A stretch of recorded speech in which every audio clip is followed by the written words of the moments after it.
Yeah, hi. Alrighty. Ladies and gentlemen, it is time for your late, out-of-date, raw review. That show sucked, okay?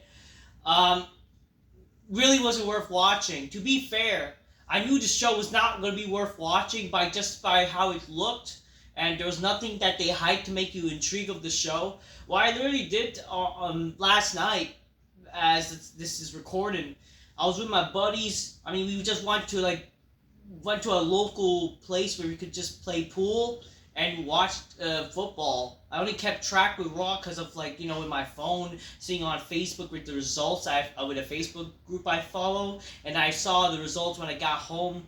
I did got home 30 minutes before the show ended, and just by watching the end of the 30 minutes, it's like, what the heck is this? This is not worth watching, and this is you're going on when Monday Night Football is a thing.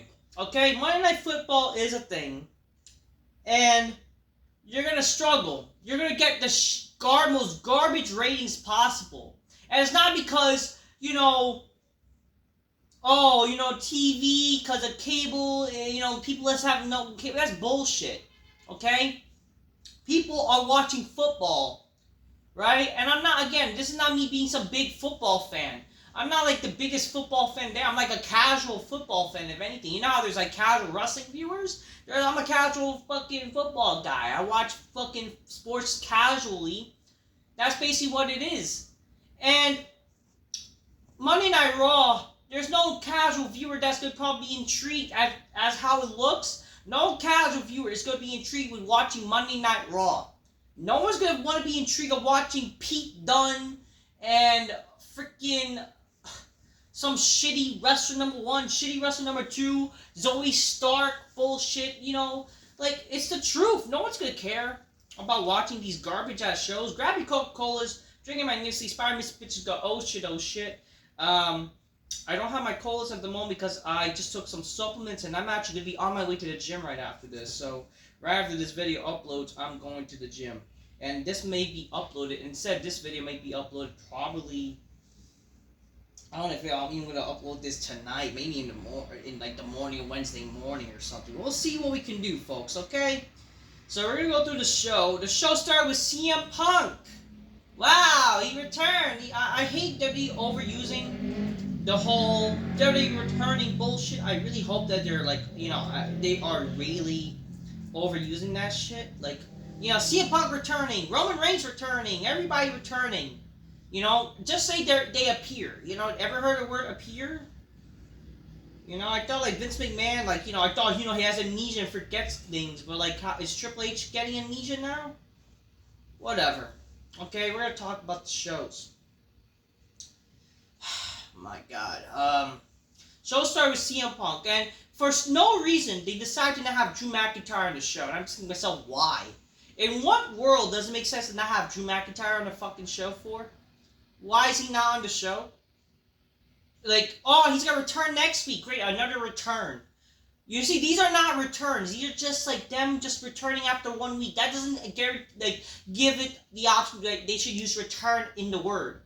Just freaking say they appear or whatever. But why is it not Drew McIntyre on the show? What's the reason? You couldn't think of any ideas to do something with Punk and McIntyre on the show? And again, last week, if I didn't make this clear enough when I was talking about the whole announcement where they're gonna have Hell in a Cell, Adam Pearce said in the most uncool way. It's the most uncool way to even do a Hell in a Cell match,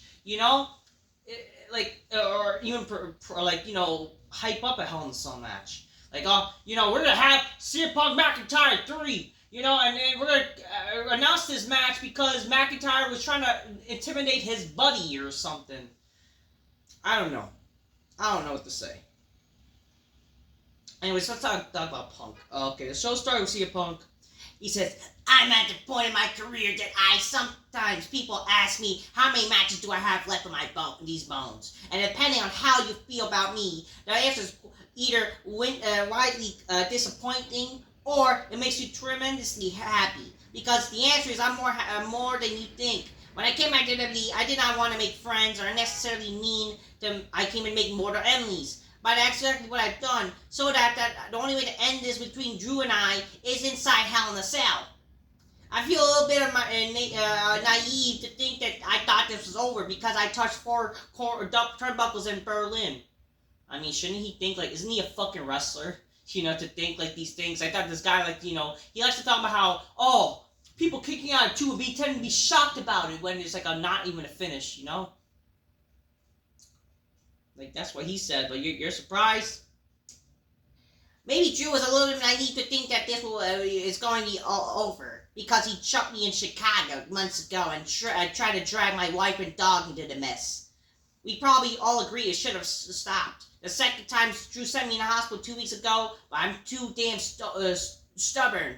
Drew's fatal mistake is not getting the job done, and now it's going to be drastically different. People ask me, how many Hell in a Cell matches do I have left? The honest answer is no.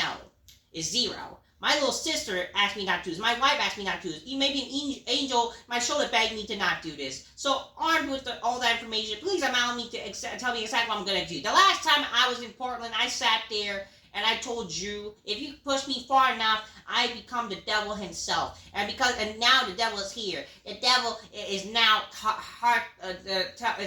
my heart tells me the only way to end is inside Hell in a Cell. The same heart McIntyre promised that he's gonna stop eating. And McIntyre, and I promise I'm gonna kill you because I can't make promises I'm gonna 100% cannot deliver on. Because here's my promise: I'm gonna make you bleed.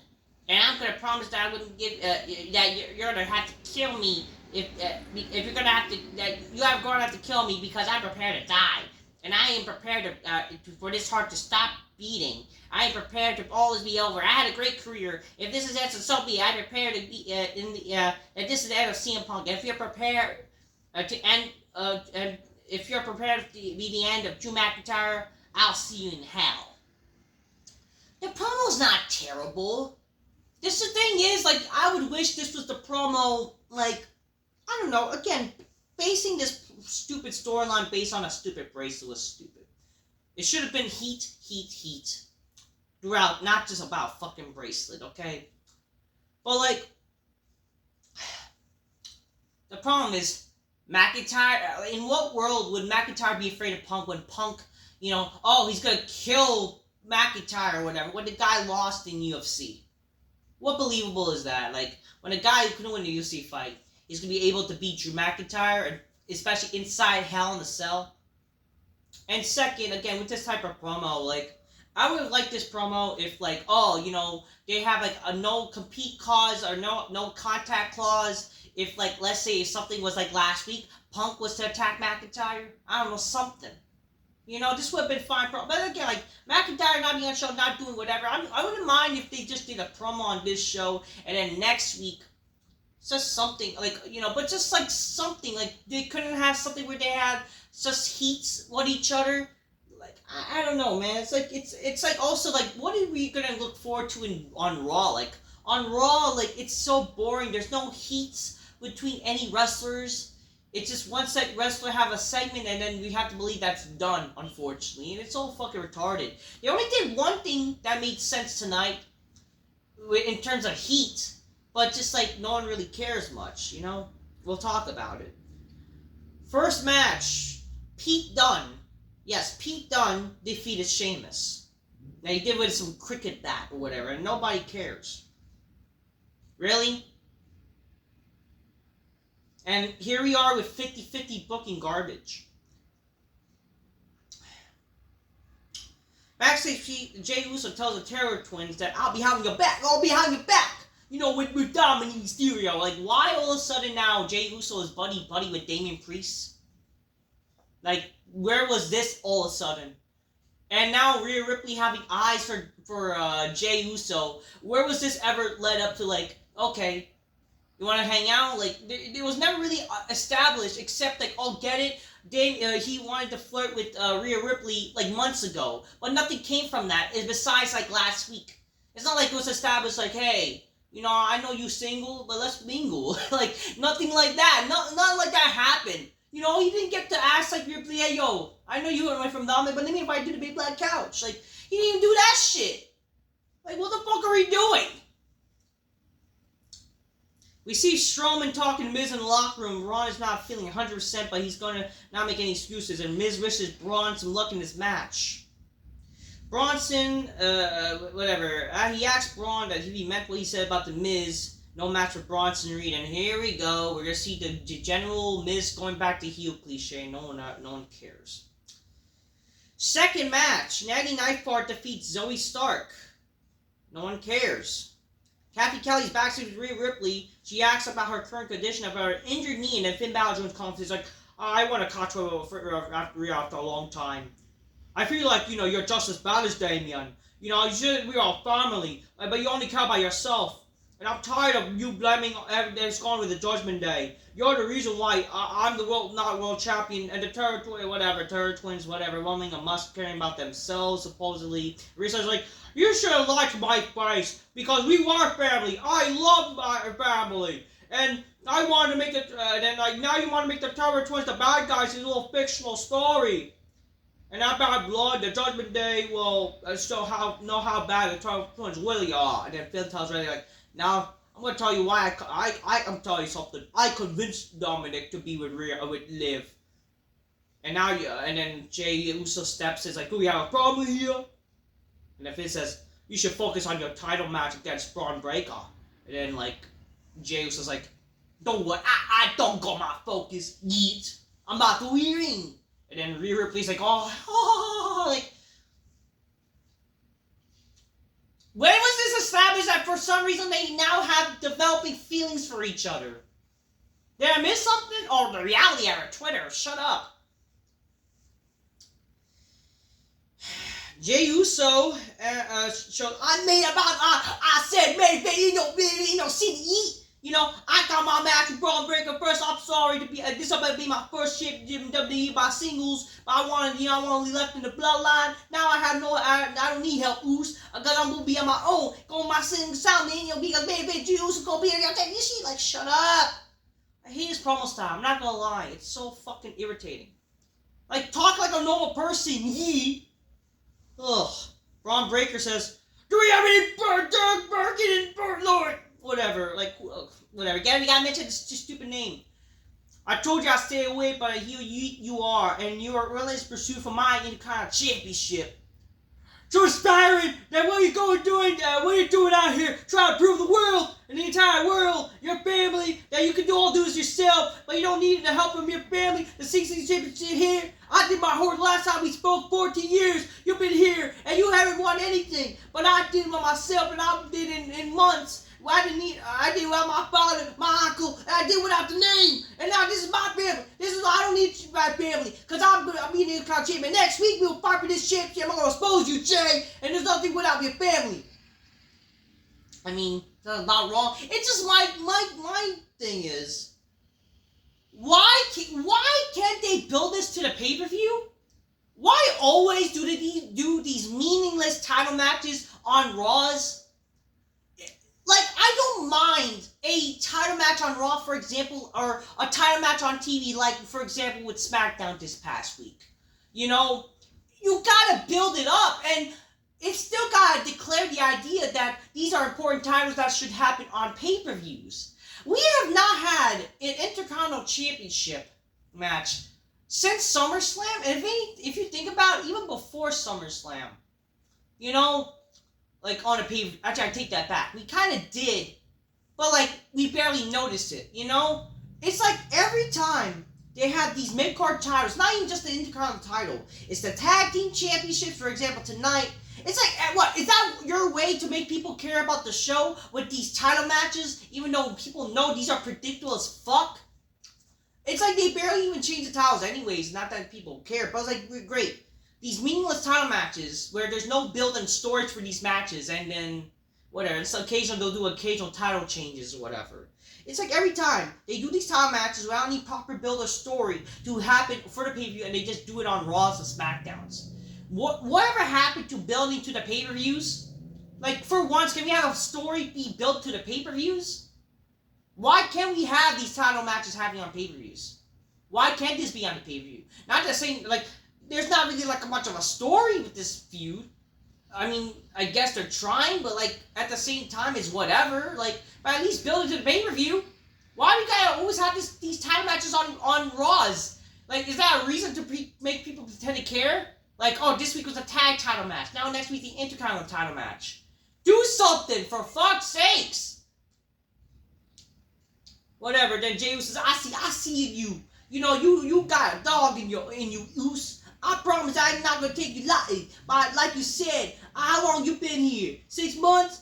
I've been in Ross 14 years with championship while you in your diapers. And next week I'm gonna be champion. I'm gonna I'm going to dog walk your ass. Eat. And you're gonna feel just like your NFL career. Whatever. I'll get it. These are how you build stories, onages, which is fine, but it's like whatever. We see Braun, he punches Jay, and then he was about to go for a spear, but then Jay does a spear of his own. So, which is fine.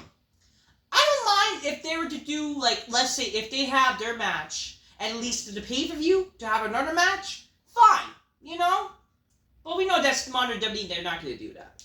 Speaking of title matches, the third match.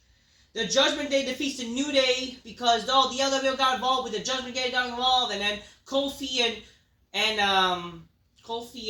Xavier was having a little dissension between each other. I understand now. It's just like, really? They're going to break up their team now after this whole tension? Unless, get it, that's the point of carrying cross. Like, shut up. Here's the thing. I get what now they're going to finally break up the New Day or whatever. Not that I really care. But it's like, the thing is, if you break up the New Day, what they're going to do? Oh, they're going to feud a little bit, and what's going to happen after that? You do understand that if you break them up, what are they going to do? Do we not live in this current WWE bullshit where, let me get up, because I gotta, do we not know, in this modern shitty WWE, they don't really use their wrestlers properly? Like, why? Like, really? We're gonna break up the New Day when we know in this world, when they break up people, they barely do anything with them, or no one really benefits? What's Xavier Woods gonna do to benefit from this? Or Kofi? Oh, Xavier's gonna turn heel or whatever, okay. What's Kofi gonna do? In all honesty, these are like you kind of need them to be together. Not saying that they need to be the same shtick, but at least they're a tag team, right?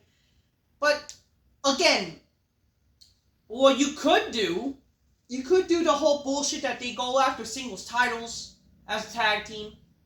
Or just turn them simply heel together if you want to do something different. Again, this is what they have to do. Like, just turn them heel. Like, they don't need to break up. If you want to do something different in New Day, sometimes heel turns work. They've been babyface for so fucking long. Honestly, when they originally were heels, that was when they were like kind of actually funny and cool. Make them like the original New Day when they were kind of comedy heels, but they were, they were kind of, I don't know, like they tried to have Xavier Woods with John Ennet's little fucking hair instead of the stupid fucking curly hair bullshit, bushy hair like Chase from Zoe 101. Having the John Entwistle hair, having be fucking some, heel shit, but it's the funny heel, and they fucking try to be serious New Direction crap, right? Comedy, funny, but tough heels. It's not so hard. Because really, is Xavier Woods going to become a future WWE champion with this heel turn? I don't think so. This is going to be our big Rockers feud. Like, this is what kind of going to be equivalent to be the Rockers, right? But yet, it's going to legit be more jobbers than ever. So, yeah. We got Bronson Reed promo. It was like, I'm going to tell you a story of a monster. And then, he got COVID or whatever. So that, get it? That's this I'm a monster, destroys people. But then I got COVID to stop me. That's his story. His story that he was a monster that confronted another monster, but he needed to stop. He got stopped from COVID. How is that a good story? How is that tough? That makes you look weak. Fourth match, Bronson Reed versus Braun Strowman ends in no contest, and they basically, this match was basically Rhino versus Rhino from Spider-Man, where they just basically run into things. It's like two rhinos from Spider-Man, the most retarded, dumb, big guy in the world, where they run over each other, and they run over everything, and it's like, what the fuck, who the fuck cares? They just like Humpty Dumpty fell off the wall and like bumpy. They bumped everywhere. Get it? Because they're monsters. They fell onto tables, fell onto barricades. Oh, they throw a fan on guy. Wow, whoop-de-doo. And then they fall onto tables, push each other to tables. They push each other to a wall and that kills them. You know what would have been funny? Maybe if they did the entire show, maybe that would have been something, right? But no, you have to end this show like, get it? Because everyone has to have their moment. Whatever. I don't care. We see Andrews talking to Ludwig Kaiser and wants to know like if Pierce have an adequate opponent for Gunter yet. And Priest says there's not a time and place, but like what's more, if it's a world champion, like why not have Sami Zayn? And then like, oh, this leads to Ludwig and Gunter having a segment with Sami Zayn. Sami Zayn's in the ring like, I'm in the Porter girl. Like they're always praising the fucking crowd, like stupid fucking city. Like shut up. It was like, you know, last week I blocked in my memory here in Calgary. I was with Bret Hart and everything was good. You know, Bret was really my hero and I really got emotional. But, you know, I just want to know that, like, how much a coward of Gunter really is. You know, I need to become the World Heavyweight Champion. It would, you know, the work fact that I'm really true. And I want to prove to Bret Hart that I'm a good Canadian, just like him. I need to get a guy to become the World Champion, defend the titles every week, and, you know, be a fighting champion. But unfortunately, Gunter, he just keeps declining for being challenged. But, you know, that's because I'm not on his level. But in reality, he's not mine, and he's a coward. You know, I think he remembers exactly what happened at WrestleMania in Philadelphia, and that's why I knows that he knows that if we have this match, if we have Gunter versus Sammy too, it'll be for the World Championship. They'll be scared. And Luke says, Sammy, what are you doing here? Like, you know, you're scared, and you know when he's scared. Gunter's not scared. You want to talk about WrestleMania? Let's talk about WrestleMania. You're definitely the greatest night of your career, but I know that, you know, your family, but miracles don't happen twice. And then, like, you know, Ludwig, I'm probably straight that you're out here and I'm talking for Gunter, because I know Gunter doesn't speak for you, and, what are you, just a mouthpiece? You know, you seem to not know what you're doing, and blah, blah, blah, and then Gunter's like, well, I honestly your challenge a little bit, but first, if there's anything you tell me, you better do it right now. And then Ludwig, and I guess a little dissension between both of fucking Ludwig and Gunter and whatever. But then now they attack Sami Zayn, and then like, for your challenge, I say no. And then Gunter walks away, and then, oh, get it, Ludwig gets attacked by Sami. Oh, wow, whoop-de-doo, who cares? Yabba-dabba-doo. Like, who really cares? Come on, who cares? What a hell of a kick. Liv Morgan interrupts Damian Priest's interview with Captain Kelly. How sad a former world champion doesn't realize that he always has been. If it wasn't for the Judgment Day between the territories of Daddy Dom, two lonely, pathetic, desperate dudes clinging on what they own at top. It's embarrassing, isn't it? Damian can't believe someone from the Judgment Day actually has a set. And I protect the World Championship, because when we really got her hands, it's not going to be pretty. Because, and then, like, Priest will Liv will give a kiss of Dom goodbye because he's going to destroy him tonight, a scumbag boyfriend down or whatever. And he's like, who cares? Who cares about this shit? Fifth match, Io Sky defeats Bianca Belair with a stupid banana peel pin or whatever. I don't care. Captain Kelly interviews Ludwig and like, oh, I find him hypocritical Sami to attack me when he's so a respectful guy or whatever. And then he challenges him, I guess. Oh, you will never be champion. AJ Dragunov wishes Jey Uso's luck on his match, and then the Judgment Day proceeds to confront Dragunov, and he says it's wise to choose over friends as friends, and he respects the Terror Twins. There's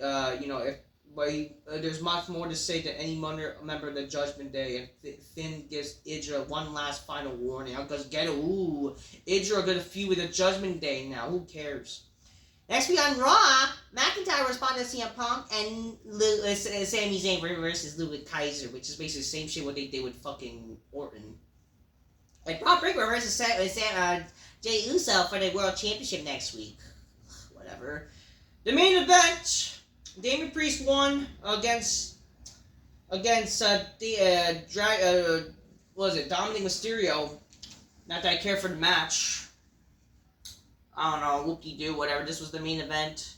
And then after the match, the Judgment Day attacked Damian. Rhea tries to help, but she's injured. Jey Uso was going to come and save, but then he gets speared by Braun. He took his sweet-ass time, but then Braun speared. Like, he literally took his sweet-ass time. It was like he was waiting to get speared. Like, how is that believable? Why are you wasting your time? Like, it's like, oh, yeah, guess my entrance and shit. Yeah, I'm walking smooth, even though it's so retarded. But then, like, oh, yo, where I'm going to waste my spear at? Where's my spear at? Yeah, oh, I got spear. Ooh, yeah. Yeah, he got speared by Braun Breaker, which guys he, which I give credit to that. Like, shit, we need more down. Like, that just reminds me, like, why can't we get shit like that where, like, in a main event segment, if something happens early in the show, it leads to the main event shit. Like, why didn't maybe something with McIntyre and Punk, they, like, brawl eventually, you know, and that had transfers to the main event. It's like, again, it's like shit I said like this before. Like, if they were to do, when Punk 2 weeks ago, you know, he challenged Gunter, you know, they have a fucking, you know, match in the main event, and then McIntyre gets in for Venture and Punk, attacks him. Like, is that so hard to do shit like that? Something to make stories make sense and have some heat to people? You know, it's just so hard. Like, it's just irritating that wrestling can't be as good as it used to be back in the day. If something happens early in the show, it should transpire to the main event. Especially with the main stars. Like, come on, the Judgment Day are the big heels to main event the show? Come on. Come on. I don't care. And yeah, I get it, they attack Damian Priest even more, and they're all weakened. And then Rhea Ripley gets attacked by Liv, and they're all weakened. The Judgment Day stand tall. The new Judgment Day. Wow. I'm very intrigued. This is definitely a way to make you care about the Monday Night Football or whatever, to make you intrigued of the show on a September. Okay. Yeah. Yeah. Raw sucked. Yeah. Boring show. That's all I'm gonna say. I'm just keep real. Get your gains. Drink your colas magnificently. Inspire Miss Bitches go, oh shit, oh shit. That's what I'm gonna say. Until next time, peace. Yeah, bye. Yeah. Show was pretty boring, man. Like, going back to rewatch, like, the shit, I was just bored trying to rewatch some shit. Just not good, man. It's not a good show. I don't understand how people, again, saying that this show is good, that Triple H is a great booker. It's not. That's what I'm gonna say. Till next time, peace. Yeah, bye. Take care. Oh, yeah, like, shut up. I'm gonna break your face. I'm willing to die. Okay, how is that some fucking legit crazy promo that I'm supposed to believe that Punk's gonna fucking legit beat the shit out of McIntyre? Give me a break.